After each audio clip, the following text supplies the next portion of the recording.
एक बार एक बालक काशी से पढ़ करके आया, खूब विद्वान बन के आया।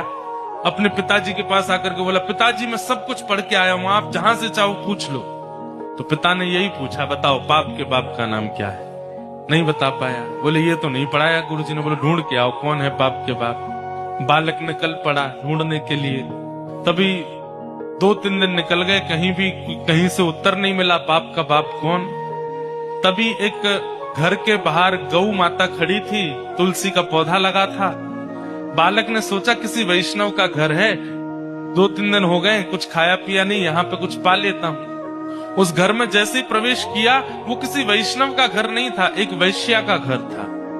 तो वैश्या ने जैसे ही बालक को देखा, ब्राह्मण बालक, त्रिपुंड लगाए, शिखा रखी है, धोती पहन करके, हाथों में वेद लगे हैं, तुरंत वैश्या आई जल का पात्र लेकर के, महाराज जलपान कीजिए।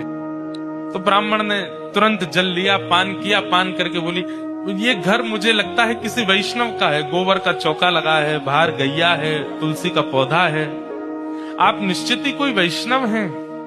वैश्या बोली, वैष्णव का तो नहीं पता मैं हूं कि नहीं, पर मैं एक नगर वैश्या हूं। जैसे ही कहा नगर वैश्या, ब्राह्मण बालक तो तुरंत बाहर गया, वमन करने लगा, अपने पेट में हाथ लगाने लगा, पानी निकालने लगा बाहर। वैश्या बोली, क्या कर रहे हैं आप?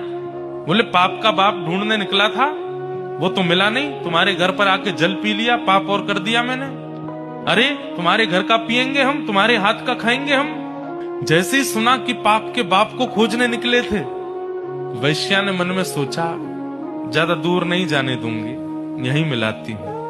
अब भगवान जल पी ही लिया है आपने, पाप तो हो ही गया आपसे, अब तो आपको जाना पड़ेगा, नदी स्नान करनी पड़ेगी, जनेऊ बदलनी पड़ेगी, पंचगव्य पान करना पड़ेगा, तभी आप शुद्ध होगे। ब्राह्मण बोले, और नहीं तो ये सब करना पड़ेगा तभी शुद्ध होऊंगा मैं। तो जब पाप हो ही गया है तो थोड़ा और कर लीजिए।